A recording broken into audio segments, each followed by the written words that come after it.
Victorian love of order, colour and seaside elegance.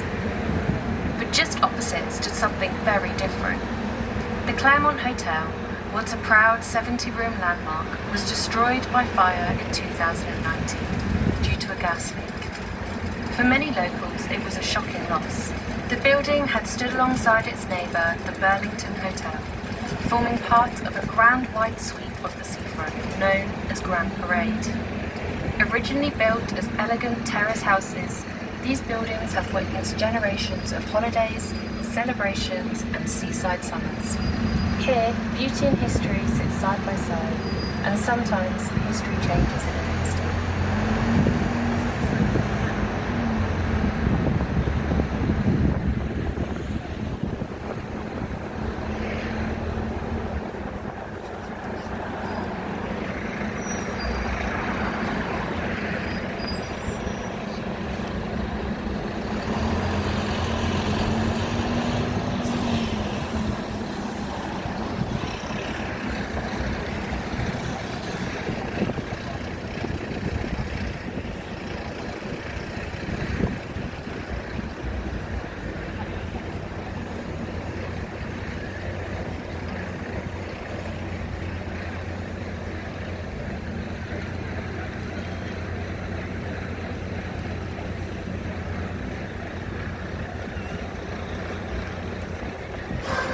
On your left, with its distinctive blue roof, is Eastbourne's bandstand, and there's nothing quite like it anywhere else in the UK. Since the 1930s, it has echoed with music of every kind, from brass bands to children's concerts to tribute acts and fireworks lighting up the night sky. With seating for around 1,400 people, it still fills the seafront with sound throughout the year. When it first opened, a ticket cost just 3 old pennies, a small price for a summer's evening of music by the sea. Even today, a National Memorial Fund was raised in his name, and the RNLI chose to use the money to build the lifeboat house here in Eastbourne. Terrace's daughter later returned to reopen it as the country's first permanent lifeboat museum. Today, Eastbourne's lifeboats continue to patrol these waters, fast and ready air raids. Today, the Grand Hotel has been carefully restored and modernised, offering luxury accommodation while preserving its Victorian character, a reminder of Eastbourne's past and present sitting side by side. Coming into view on your left are the famous white cliffs of Beachy Head, rising almost 600 feet above the sea. The name is thought to come from the Old French "Beauchamp", meaning beautiful headland, and these are the highest chilly cliffs in Britain. To your left lie the Gardens of Leeds, including Helen Garden, the Italian Gardens and All Saints Park. Perched on the cliff top, Helen Garden offers sweeping views across the English Channel with an 18-hole putting course overlooking the water. Hidden below, carved into the cliff itself, are the Italian Gardens, a peaceful wooded amphitheatre created from chalk quarry. Holywell itself was once a small field war. The school was evacuated, and the building was used to train more than 2,000 codebreakers, a quiet but important contribution to Britain's wartime intelligence effort.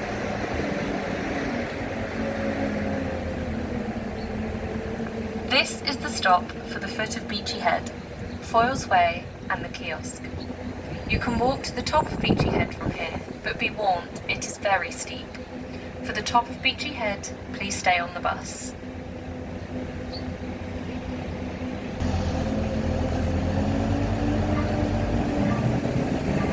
During the Victorian times, the circus was one of the most popular forms of entertainment in Britain. Whilst animals are no longer used in modern circus performances, elephants were once a familiar sight. They were sometimes paraded along the seafront and through the old town as a form of advertising, even playing football in the streets to attract crowds. Eastbourne also hosted the famous performer Charles Sherwood Stratton, better known by his stage name, General Tom Thumb. Managed by the promoter P.T. Barnum, Stratton visited England only twice, once in 1840 1954 when he met Victoria and Prince Albert, and again in 1869 when he visited Eastbourne during one of his final public appearances. During his stay, he and his family travelled through the town, visiting Holywell, Leeds, the Downs, and the Old Town, and on one occasion a local resident even presented him with a basket of ripe figs as a gift.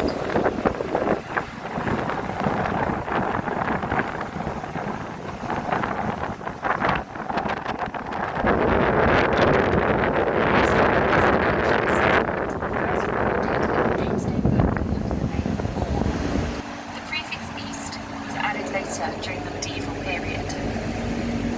The Bourne stream once shaped the town's early life, being diverted over the years to form ponds, power mills, and even supply a brewery.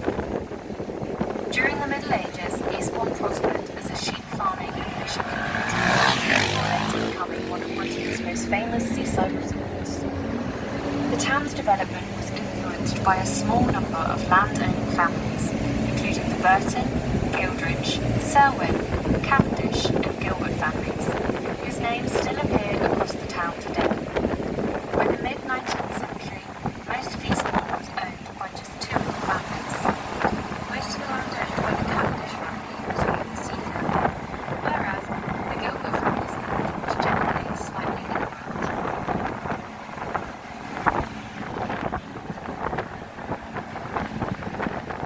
As we climb higher into the chalk downs, notice how the landscape begins to open around us. These hills help shield Eastbourne from the worst of the coastal winds, creating a natural barrier between town and the storm. Ahead lies Beachy Head, famous for its brilliant white cliffs, which have been shaped by erosion since the last ice age, roughly 10,000 years ago. Proof that the sea has shaped Eastbourne just as much as the people who have lived here. The chalk here is formed from billions of microscopic sea creatures called polypills, so small that thousands of slits on the head. Over time, silica fragments from ancient marine life form the flint bands that you may notice bringing from the rock. The cliffs themselves are constantly changing. Storms and winter seas continue to erode the coastline, and large cliff falls sometimes occur. In 2002, a major section collapsed into the sea, and the debris can still be seen below the cliffs today.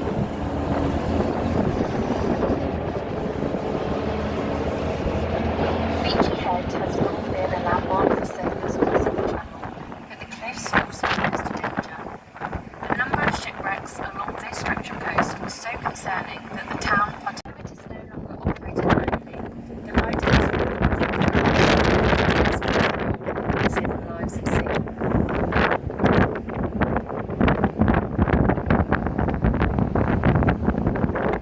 It is rumoured and become a local myth that on a clear day you can see France from Beachy Head. However, although you can see France cliff tops as the compass rose on their installation, as a homage to the links through tourism and education with many countries around the world. You may also notice a granite mountain lifted to the cliff top by an RAF Sherman helicopter. The 6-ton monument commemorates the men of Bomber Command, many of whom would have flown their final missions over this very coastline. The cliffs of Beachy Head and the Seven Sisters are famous for their brilliant white colour rising dramatically above the sea. A picturesque location chosen by the stars. A Vogue shoot featuring Harry Styles wearing a Gucci gown took place in Seven Sisters, bringing international fashion attention to this dramatic stretch of coastline. Cape artist Jay Chu filmed his music video for the song What's Wrong Here. The National Trust have said that the video has sparked global interest in Berlin Gap and the Seven Sisters, so much that they are working with the Korean embassy to help deliver safety messages about the area through their own media channels.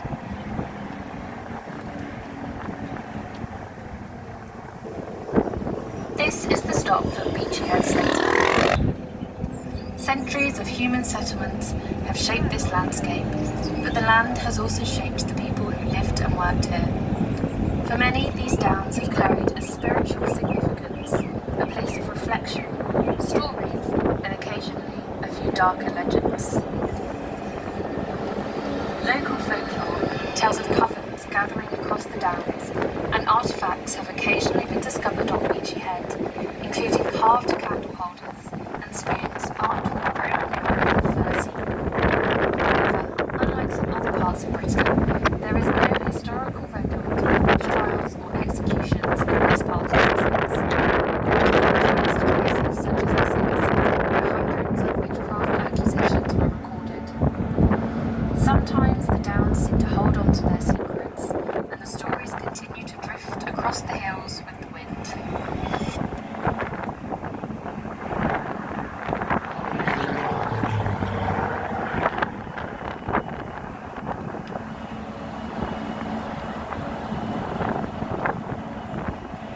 Beachy Head also hosts a number of unusual sporting events throughout the year. These include the Beachy Head 10K, a marathon, and even an ultramarathon across the hills. One of the most distinctive events is the annual Penny Farthing cycling race.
Private home, a tea room, and even survived Second World War damage.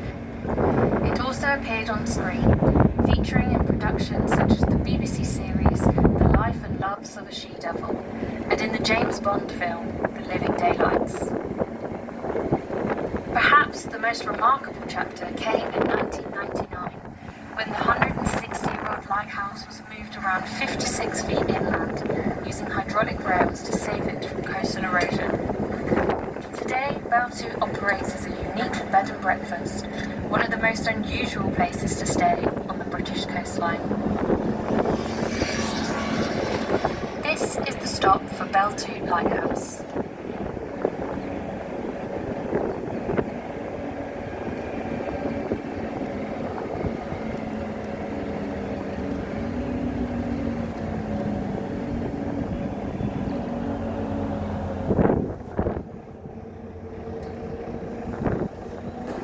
As we continue towards Burling Gap, you are surrounded by some of the most spectacular coastal scenery in the country.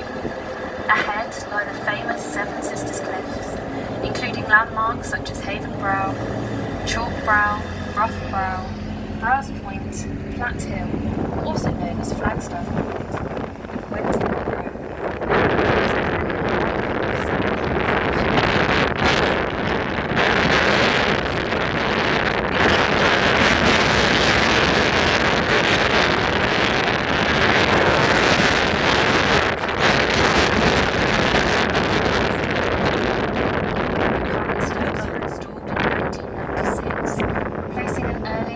Structure and have since been adjusted and repaired as the coastal erosion continues to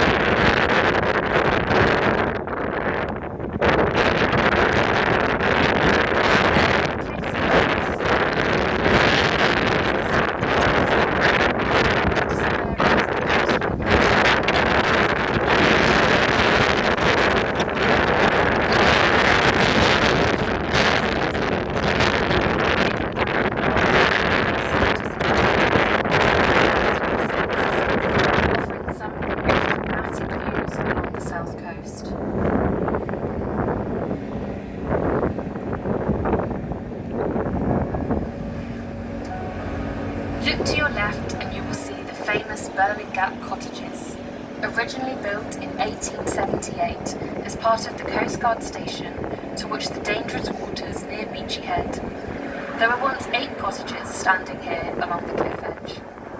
Over time, coastal erosion claimed 4 of them, the most recent being carefully demolished in 2014 as the cliff line changed. Despite local myths, none of the cottages have ever fallen from the cliff. They have been safely removed as the land itself is protected. Today you will also find the National Trust Tea Room and shop nearby, offering refreshments whilst you take a look view. This is the stop for the National Trust site, Burling Gap.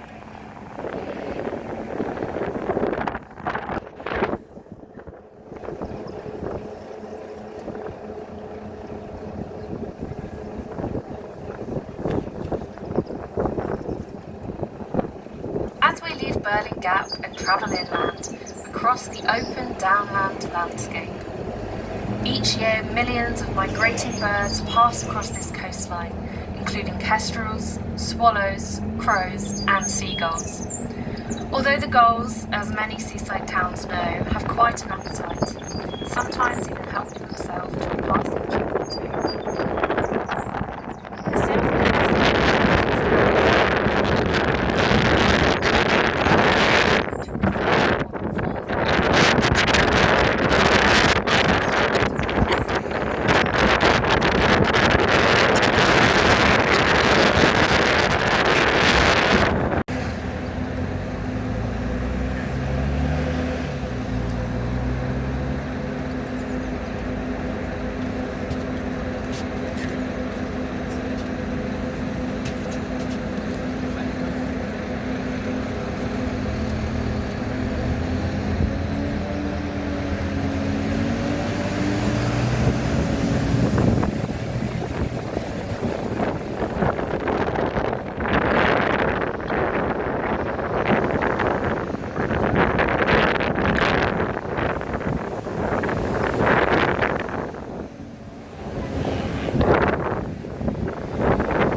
is best enjoyed through a leisurely stroll and ample time.